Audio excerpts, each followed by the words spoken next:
Assalamualaikum warahmatullahi wabarakatuh. Alhamdulillahi rabbil alamin wa bihi nasta'inu ala umuri dunya waddin. Salatu wassalamu ala asrafil anbiya'i wal mursalin wa ala alihi wa sahbihi ajma'in. Qala Allah ta'ala fil Qur'anil Karim, a'udzu billahi minasy syaithanir rajim. Bismillahirrahmanirrahim. Yarfa'illahu alladhina amanu minkum walladhina utul ilma darajat. Wa qala Rasulullah sallallahu alaihi wasallam, khairukum man ta'allama al-Qur'an wa 'allama. Alhamdulillahirabbil alamin. Bapak-bapak rahimakumullah, bersyukur kita kepada Allah Subhanahu wa taala karena bersyukur kepada Allah Subhanahu wa taala adalah salah satu perintah yang Allah perintahkan kepada kita semua. Allah menyebutkan di dalam Al-Qur'an itu, kata Allah Subhanahu wa taala, la in syakartum la azidannakum wa la in kafartum inna 'adzabi lasadid.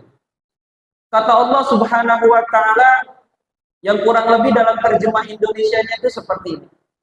Jikalau kita itu bersyukur kepada Allah Subhanahu wa taala, maka Allah akan tambahkan.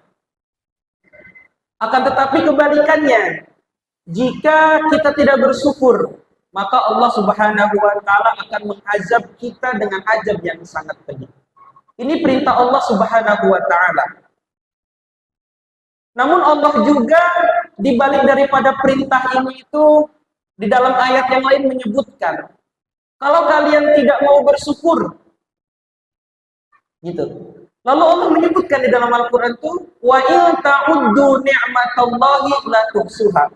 Kalau nggak bersyukur, coba hitung segala nikmat yang Allah berikan. Mampu nggak? Bayangkan kalau Allah memerintahkan kita itu menghitung nikmatnya. Suruh Allah menyuruh kita untuk bersyukur aja, banyak atau sedikitnya orang-orang kita itu dari kalangan kita semuanya susah untuk bersyukur. Apalagi perintah Allah untuk menghitung nikmatnya. Allah menyebutkan, wa in ta'uddu ni'matallahi, jikalau engkau menghitung nikmat yang Allah berikan, la tuhsuha, tidak akan mampu untuk menghitungnya. Maka pada kesempatan malam hari ini kita semuanya bisa duduk di masjid dengan penuh kenyamanan, dengan kesehatan jasmani dan rohani kita. Kita bersyukur kepada Allah Subhanahu wa taala. Salawat serta salam mari kita curahkan kepada baginda Nabi Muhammad sallallahu alaihi wasallam. Bapak-bapak rahimakumullah, saya diberikan amanah untuk membadali, ya. Kebetulan guru kita semua, Ustaz Roni Ruslan, sepulang dari umroh sedang sakit. Mohon doanya dari para jamaah semua, semoga Ustaz Roni Ruslan segera Allah berikan kesembuhan dan bisa sehat kembali. Amin ya rabbal alamin. Rasulullah Shallallahu Alaihi Wasallam di hadis yang tadi disebutkan itu, kata Rasul, khairukum man ta'allamal Qur'an wa 'allama. Maka pada kesempatan malam hari ini kita belajar daripada ayat di dalam Al-Quran. Maka sebelum kita masuk kepada pengajian, setidaknya saya ingin membacakan satu ayat yang nanti jamaah pun mengikuti. Hanya satu ayat, tidak banyak-banyak, ya. A'udzu billahi minasy syaithanir rajim.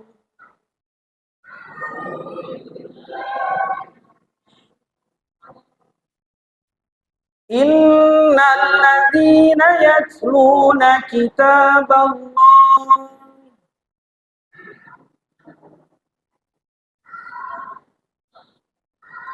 wa aqamus shalah wa anfaqu mimma razaqnahum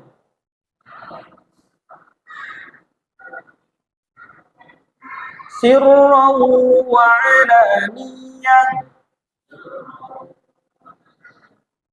Yarjuna tijaratan lan tabur.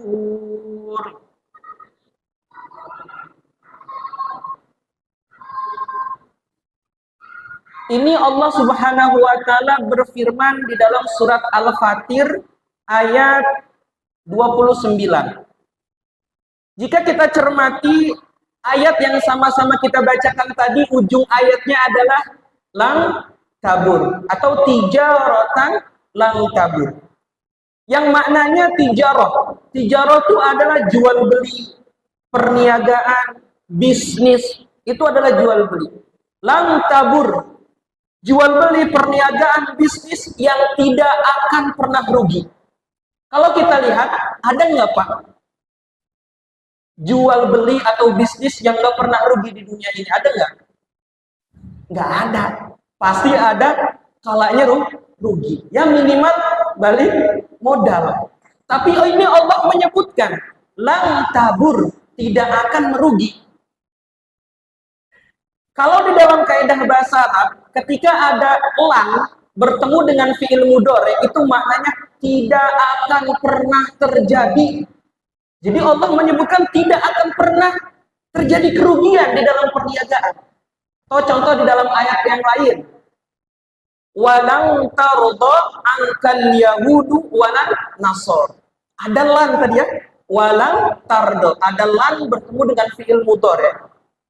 Orang-orang Yahudi dan orang-orang Nasrani tidak akan pernah ridho sampai hatta tattabi millatahum, sampai kita itu mengikuti agama mereka. Lalu contoh lain ada di dalam pepatah bahasa Arab, lan tarji al ayyamu allati madot. Ada lan bertemu dengan fi'il mudhari, tidak akan pernah kembali waktu yang sudah berlalu. Ini menunjukkan Allah itu memberikan kabar kepada kita bahwa ada jual beli atau perniagaan yang tidak akan pernah rugi. Apa ini? Ya, Allah menyebutkan innal ladzina yatluna kitaballah. Kata Allah, sesungguhnya orang-orang yang yatluna kitaballah, membaca Al-Qur'an, membaca kitab Allah adalah perniagaan yang tidak akan pernah merugi. Jadi yang pertama apa? Membaca Al-Quran. Ada nggak Pak orang baca Quran rugi? Bapak-bapak nih yang misalkan bisnis, gara-gara baca Quran bisnisnya bangkrut. Bapak-bapak yang sehat baca Quran jadi sakit, ada nggak? Ada. Maka kata Allah, yang pertama adalah membaca Al-Quran. Kita membaca Al-Quran itu tidak akan pernah merugi. Maka kita, seorang muslim itu ada kewajiban kepada Al-Quran. Atau ada hak yang harus kita penuhi kepada Al-Quran. Apa hak seorang muslim kepada Al-Quran? Ya, setidaknya ada 5 hak yang harus dipenuhi seorang muslim kepada Al-Quran. Yang pertama adalah membacanya. Yang kedua adalah memahaminya. Yang ketiga adalah menghafalkan semampunya. Yang keempat adalah mengamalkan isinya. Yang kelima adalah mengajarkan Al-Quran. Jadi, hak kita kepada Al-Quran itu ada 5. Yang pertama apa tadi? Membacanya. Yang kedua, memahaminya. Yang ketiga, menghafalkan semampunya. Yang keempat, mengamalkan Al-Quran atau isinya. Yang kelima, mengajarkan Al-Quran. Inilah hak kita kepada Al-Quran. Yang pertama adalah membacanya. Membaca Al-Quran. Rasul itu memberikan kabar bahagia. Jadi Rasul itu tugasnya basiron wa nadhiron, memberi kabar bahagia ya, dan juga memberikan peringatan. Rasul itu memberikan kabar bahagia kepada kita. Ada hak kita kepada Al-Quran adalah membacanya. Ustaz, bagaimana saya dulu telat belajar Al-Quran, lalu saya ini keberatan membaca Al-Quran, susah banget baca Quran. Nah, terus gimana kewajiban saya kepada Al-Quran? Sedangkan saya udah uzur, udah usia lanjut, Mau belajar pun pulang kerja suka ngantuk, suka tunduk. Ini gimana Ustaz? Ya, kata Rasul disebutkan, qala Rasulullah sallallahu alaihi wasallam, "Walladzi yaqra'una al-Qur'an wa huwa mahirun ma'as safaratil kiramil bararah." Kata Rasul yang pertama adalah orang-orang yang senantiasa membaca Al-Qur'an, wa huwa mahirun, dia itu pandai baca Qur'annya. Makharijul hurufnya bagus. Terus hukum-hukum tajwidnya tepat, bacaannya bagus. Ma'as safaratil kirami bararah, kelak dia itu bersama para malaikat. Jadi janji yang pertama bagi orang yang mahir dalam membaca Al-Quran itu akan bersama dengan para malaikatnya Allah Subhanahu wa ta'ala. Itu kan yang mahir, Ustaz. Yang gak mahir gimana? Kita semua misalkan ada nih, misalkan saya ini belum mahir baca Al-Quran, gimana? Rasul memberikan juga, walladzina yaqra'una Qur'ana wa huwa yatata'ta'u fihi wa huwa 'alaihi syaqqu lahu ajrani. Yang kedua, kata Rasul, orang-orang yang membaca Al-Qur'an dan dia itu yatata'ta'u, terbata-bata. Alif lam mim, ini yang mahir. Yang terbata-bata gimana? Alif lam mim, zalika terbata-bata. Terus gimana kata Rasul nasibnya buat yang terbata-bata ini? Kata Rasul, wa huwa 'alaihi syaqqu lahu ajrun. Yang terbata-bata ini akan mendapatkan 2 pahala. Rugi enggak tuh, Pak? Yang mahir baca Quran dapat sama malaikat. Yang terbata-bata dapat 2 pahala, enggak ada ruginya. Jadi perniagaan yang tidak pernah rugi yang pertama adalah membaca Al-Quran. Lalu tugas kedua adalah kewajiban kita kepada Al-Quran adalah memahami Al-Quran.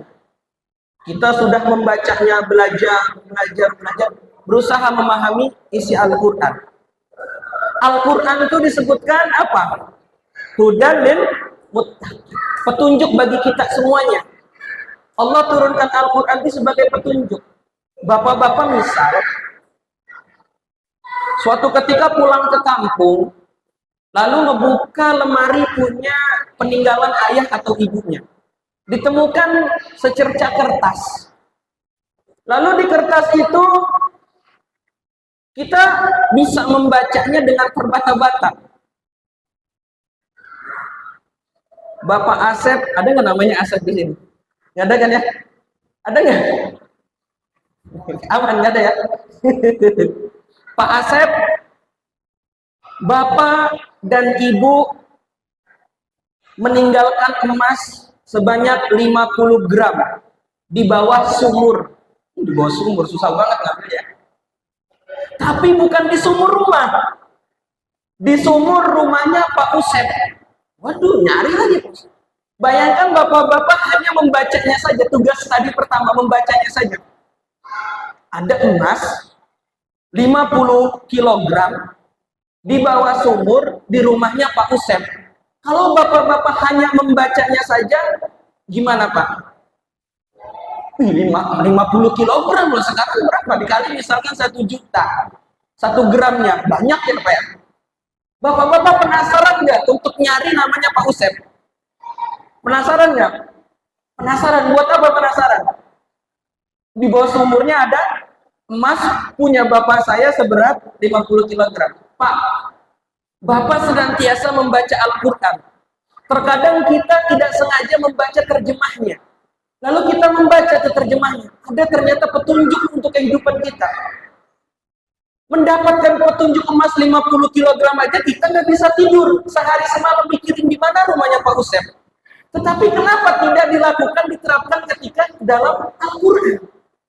Kita menerima petunjuk di dalam Al-Quran, tapi kok kita tidak berusaha memahaminya. Kenapa? Ya, di Al-Quran disebutkan, ya, wal asri innal insana lafi khusrin, sesungguhnya manusia itu dalam keadaan kerugian. Kok kita nggak mau nyari? Saya ini lagi rugi. Harusnya mikir sehari semalam. Kenapa saya rugi? Gelisah, berusaha untuk memahami ayat tadi. Oh, saya dalam keadaan kerugian. Maksudnya gimana? Datang ke ustadz, datang ke masjid, datang ke pengajian. Tanya. Karena apa? Kita ingin memahami Al-Quran. Memahami tulisan emas 50 kg, semangatnya luar biasa. Kok memahami Al-Quran tidak seperti memahami emas 50 kg. Jangan sampai. Kita itu hidup panjang ya Pak. Di dunia ini, kata Rasul, umat Rasul itu baina sittina wa sab'ina, antara 60 dan 70 tahun. Kalau lebih daripada itu bonus. Gimana bonus? Ya, Allah mengurangi nikmat-nikmat yang ada pada dirinya. Kita usia 60 sampai 70 tahun tuh kakinya tidak sekuat waktu muda. Jalan pun tidak sekeker waktu muda. Artinya ada nikmat yang Allah kurangi. Mata kita 50 atau 40 itu masih lihat jelas. Tapi di 60 tahun itu tidak jelas. Allah sedikit demi sedikit mengurangi nikmat melihatnya. Nah, kita hidup banyak ini, panjang ini sampai 60 tahun ini membutuhkan petunjuk. Maka kita juga harus memahami petunjuk kita tadi. Maka langkah kedua, kewajiban kita kepada Al-Quran adalah memahami Al-Quran. Yang ketiga apa? Tadi, menghafalkan semampunya. Bayangkan kertas tadi yang tulisan 50 kg tadi, tulisan emas 50 kg, lecek, lesuk, kalau kegeser sedikit, sobek. Bapak-bapak bakalan nambah pusing tuh. Belum ketemu Pak Ustadz. Ini kertas wasiat, takut hilang, takut sobek. Bapak-bapak pasti berusaha untuk menghafalnya. Ada emas 50 kg di bawah sumur rumahnya Pak Ustadz, terus saja dihafal begitu. Kenapa? Karena takut. Atau di bawah kertasnya muter-muter nyari Pak Ustadz, terbang hilang. Tapi kita juga harus tadi menghafalkan semampunya Al-Quran. Ya, biar apa? Sholat kita pun tidak inna a'toina kulhu lagi, kulhu anas lagi. Tapi kita berusaha untuk menghafal dikit demi sedikit. Yang keempat adalah mengamalkannya. Bapak-bapak tadi ada kertas tulisan apa wasiatnya? Ada emas 50 kg di bawah sumur di rumahnya Pak Ustadz. Udah hafal, bacanya lancar. Tapi kalau tidak mengamalkan, bapak-bapak diam di rumah aja, tidak cari mana rumahnya Pak Ustadz, itu gimana yang terjadi? Emas 50 kg dapat nggak? Nah, bakal dapat kan? Maka perlu mengamalkan juga. Ya, jadi kita mengamalkan isi-isi Al-Quran. Mengamalkan setiap apa yang diperintahkan oleh Allah Subhanahu wa Ta'ala, meninggalkan setiap apa yang dilarang oleh Allah Subhanahu wa Ta'ala. Ini adalah bentuk kewajiban kita kepada Al-Quran. Ya, yang terakhir adalah mengajarkannya.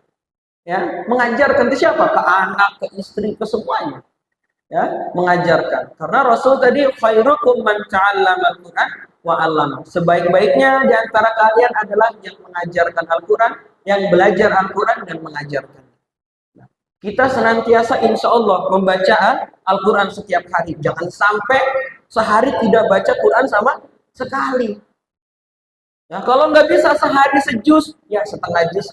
Kebanyakan juga, ya makro tuh ain ketemu ain tuh ya Pak. Ada ain ya, ain ketemu ain. Kadang itu ada kurang lebih selembar setengah. Kebanyakan juga, ya sekaca lah, selembar segini. Kebanyakan juga, yus Pak, seayat. Bismillahirrahmanirrahim. Yasin, shadaqallahul adzim. Nggak bakal mungkin gitu Pak ya. Kan udah, Yasin pasti bakalan dilanjutin tuh. Wal Qur'anil Hakim innaka laminal mursalin. Yang berat itu untuk mengucapkan bismillahnya. Ngambil Qur'annya itu berat. Udah kepegang Al-Qur'annya mah setan tuh hilang semua. Ya, gitu. Jadi kita senantiasa membaca Al-Qur'an. Lalu Al-Qur'an ini siapapun yang bersanding dengan Al-Qur'an maka akan menjadi mulia. Contoh, ini kertas kosong. Kertas nih kosong. Lalu ketika di dalamnya ada ayat Al-Qur'an, satu ayat ada di depan meja dan bapak-bapak bisa ngebacanya. Qul huwallahu ahad. Apa yang akan bapak lakukan di kertas selembar yang ada tulisan ayat Al-Qur'annya ini? Apakah akan bapak-bapak injak-injak? Tidak mungkin. Apakah akan bapak-bapak biarkan terabaikan di atas meja? Tidak mungkin. Pasti bapak-bapak akan menyelamatkan ini, ditaruh di tempat yang tinggi atau dengan cara yang lain dibakar. Jadi sekertas kosong aja ketika ada ayat Al-Quran, kita berusaha untuk memuliakannya. Bulan suci Ramadan dijadikan oleh Allah Subhanahu wa taala itu menjadi bulan yang paling mulia di antara bulan-bulan yang lainnya. Kenapa? Karena di dalam bulan Ramadan ada Allah Subhanahu wa taala menurunkan Al-Qur'an.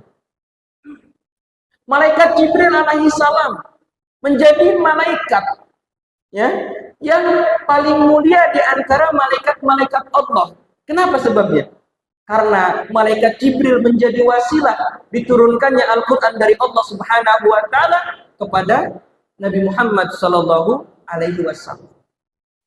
Nabi Muhammad sallallahu alaihi wasallam menjadi nabi yang paling mulia. Kenapa sebabnya? Karena Nabi Muhammad menerima Al-Qur'an. Jadi apapun seperti kertas tadi dan siapapun yang bersanding dengan Al-Quran itu akan menjadi mulia. Maka kita ingin menjadi mulia, maka senantiasa kehidupan kita itu bersanding dengan Al-Quran. Kita beramal sesuai dengan Al-Quran dan As-Sunnah. Ya, kita mau melakukan sesuatu ini ditimbang dulu. Ini melanggar perintah Allah di dalam Al-Quran apa tidak? Saya melakukan ini sesuai dengan perintah Allah apa tidak? Nah, maka yang sudah bertimbang dengan gitu, insya Allah akan dimuliakan oleh Allah Subhanahu wa ta'ala. Itu yang pertama adalah membaca Al-Quran yang tidak akan pernah rugi. Yang kedua lalu apa? Wa aqamus sholah, menegakkan sholat. Ya, menegakkan sholat. Menegakkan sholat pun kita yang sudah menegakkan sholat, tetapi Allah sendiri memberikan kabar. Wailul lil musallin, udah sholat aja masih ada yang celaka. Ya, udah sholat aja masih ada yang celaka. Masya Allah. Ya, gitu. Apa disebutkan? Alladzina hum an sholatihim sahur, yaitu mereka yang lalai. Di dalam tafsir disebutkan siapa orang yang lalai terhadap sholat ini? Ya, dia itu mengerjakan sholat zuhur menjelang asar, mengerjakan sholat asar menjelang maghrib, mengerjakan sholat maghrib menjelang isya, mengerjakan sholat isya menjelang subuh, mengerjakan sholat subuh menjelang duha.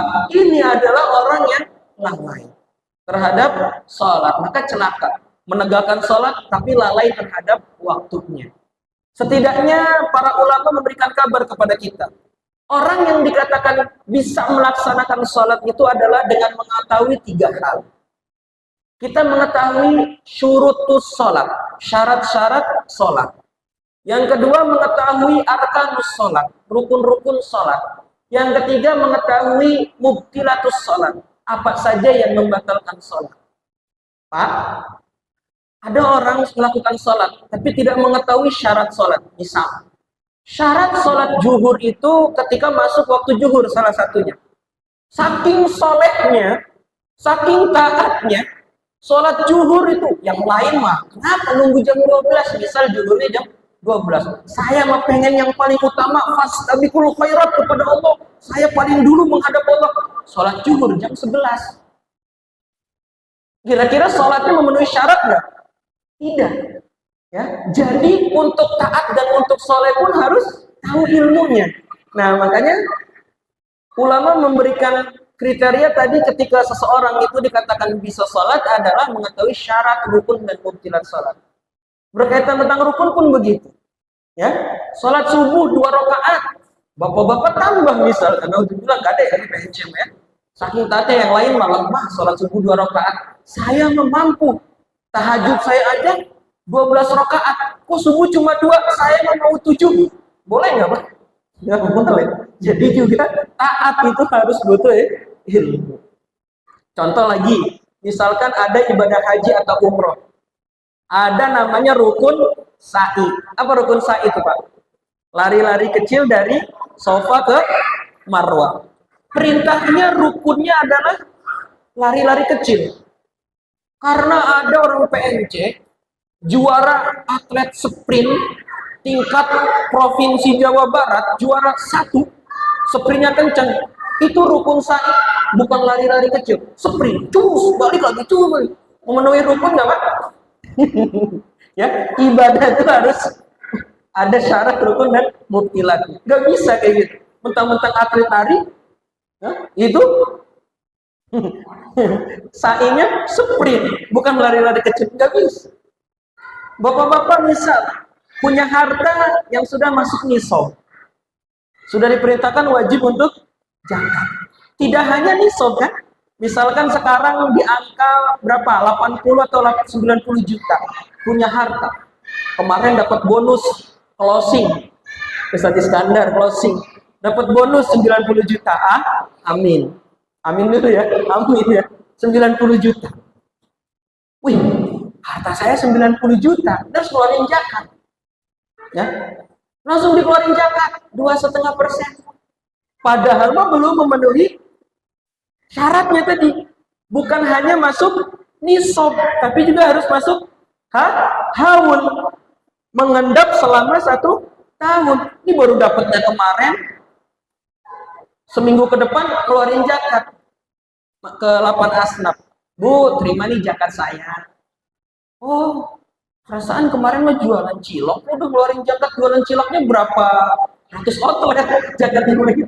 Kemarin saya dapat bonus 90 juta, harta saya udah nyampe nisab, ini saya keluarin zakat. Kata 8 asnafnya tadi, Pak, baru juga kemarin, baru 1 tahun, nggak bisa, ini masa sedekah, namanya bukan zakat. Jadi juga nggak bisa. Jadi harus dalam ibadah itu setidaknya kita mengetahui syarat, rukun, dan mubtilah. Ya, bapak sholat khusyuk, ngedengerin imam suaranya enak, anak kecil lari-lari. Jangan ribut, saya sholat lagi khusyuk, lanjut lagi. Batal nggak Pak sholatnya Pak? Batal.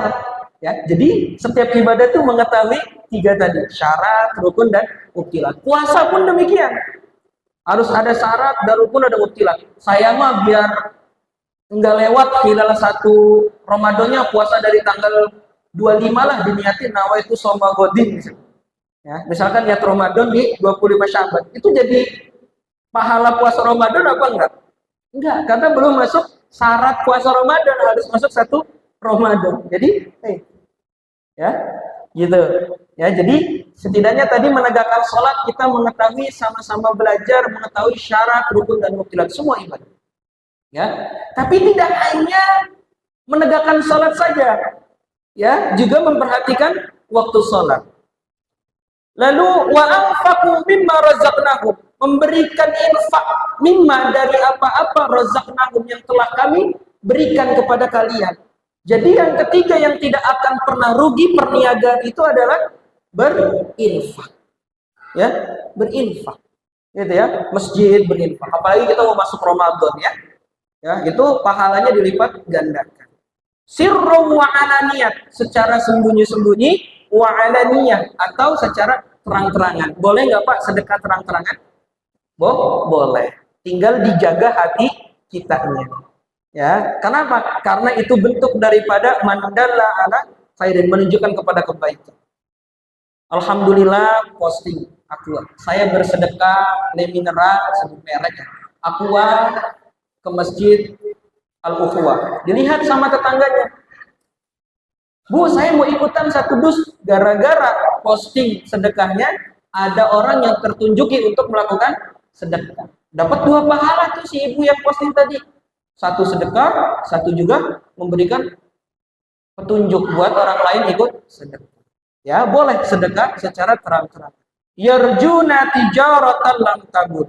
Ya, yang mengharap perniagaan yang tidak akan pernah rugi. Jadi ada ternyata perniagaan yang tidak akan pernah rugi. Apa? Yang pertama, membaca Al-Quran. Yang kedua, menegakkan sholat. Yang ketiga, berinfak. Maka kita yang sebentar lagi akan masuk bulan Ramadan, jangan sampai kita masuk bulan Ramadan itu dalam keadaan rugi, meninggalkan tadi apa yang dijanjikan Allah, sesuatu yang tidak akan pernah rugi.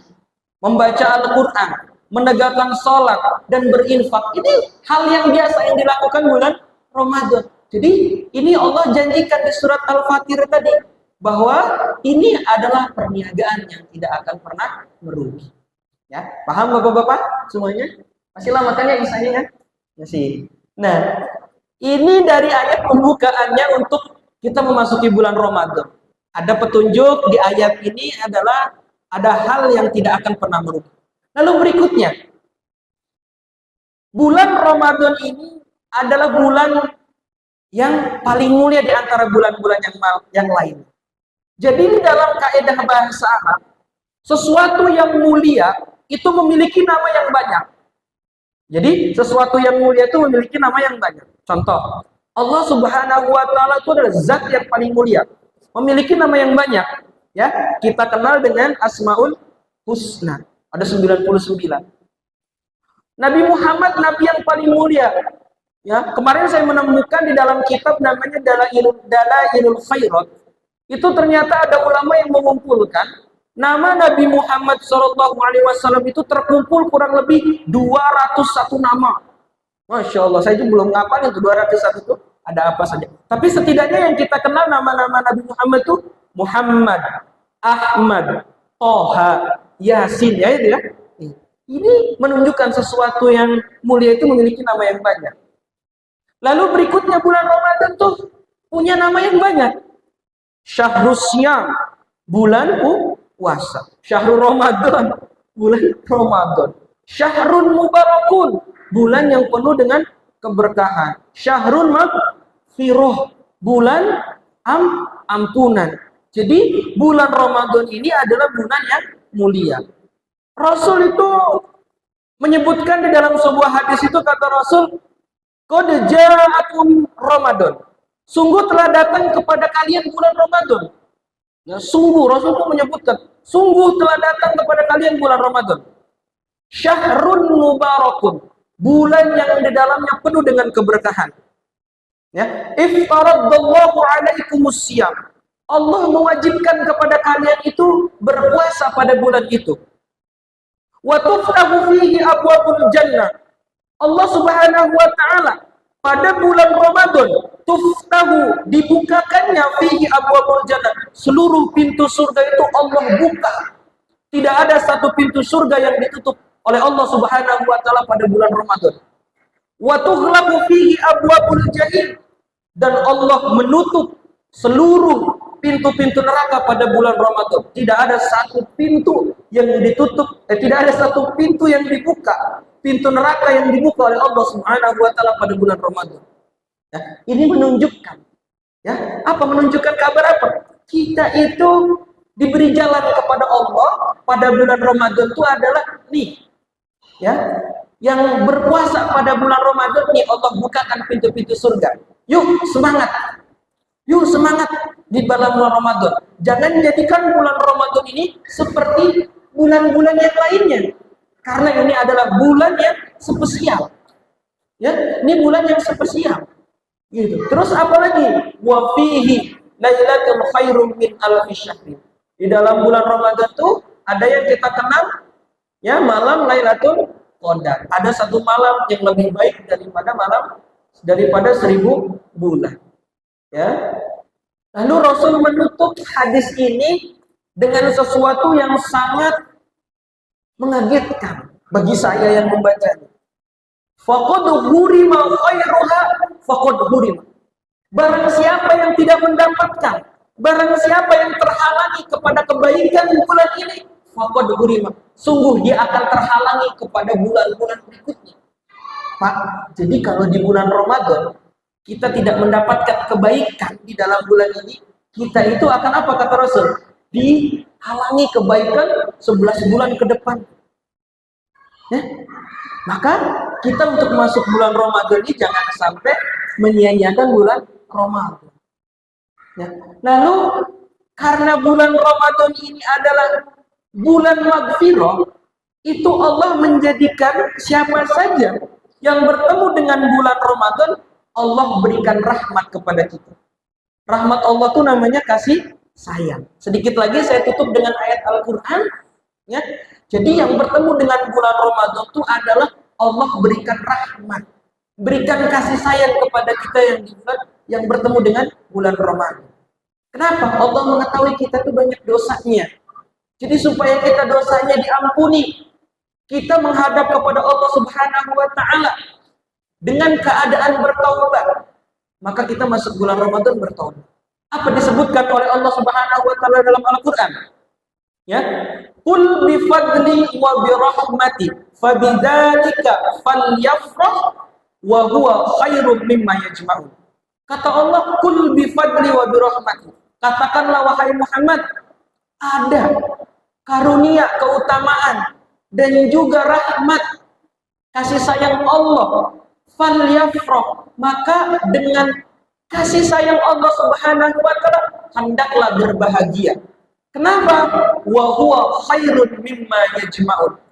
Rahmat Allah, kasih sayang Allah, keutamaan yang Allah berikan itu lebih baik dari apa yang kita kumpulkan di dunia ini. Maka kita yang mau masuk bulan Ramadan jangan sampai tidak bahagia. Kenapa? Karena bulan Ramadan itu bulan rahmat. Kata Allah, kita yang diberikan bulan rahmat hendaknya berbahagia. Kenapa? Rahmat Allah ini lebih baik mimma yajma'un, dari apa yang kita kumpulkan di dunia ini. Ya, maka bapak-bapak semuanya, mari kita berbahagia walaupun beras lagi naik. Semoga segera diturunkan lagi berasnya, ya. Kalau yang mampu, alhamdulillah bisa memberikan beras untuk tetangganya, saling membantu. Ya, kalau yang nggak mampu, semoga Allah di bulan Ramadan ini berikan rahmatnya, ditambahkan rezekinya. Gitu ya. Jadi jangan sampai bersedih. Ya, semoga yang membuat kita sedih di bulan Ramadan, Allah juga berikan ganjaran kepadanya. Gitu. Itu bapak-bapak semuanya yang bisa saya sampaikan pada kesempatan malam hari ini. Setidaknya ada beberapa ayat tadi yang kita pelajari secara bersama menjadi pengingat untuk kita semuanya, terkhusus untuk pribadi saya sendiri. Gak ada sesi tanya jawab kan ya? Apa ada? Gak ada ya? Cukup ya? Cukup. Mohon maaf bapak-bapak semuanya bila terdapat kata-kata yang salah, tidak enak didengar dan juga tidak nyaman untuk disimpan di hati. Itu murni datangnya dari saya. Jika terdapat sesuatu yang manfaat, itu adalah rezeki yang diberikan oleh Allah Subhanahu wa taala kepada kita semuanya. Akhirul kalam, assalamualaikum warahmatullahi wabarakatuh.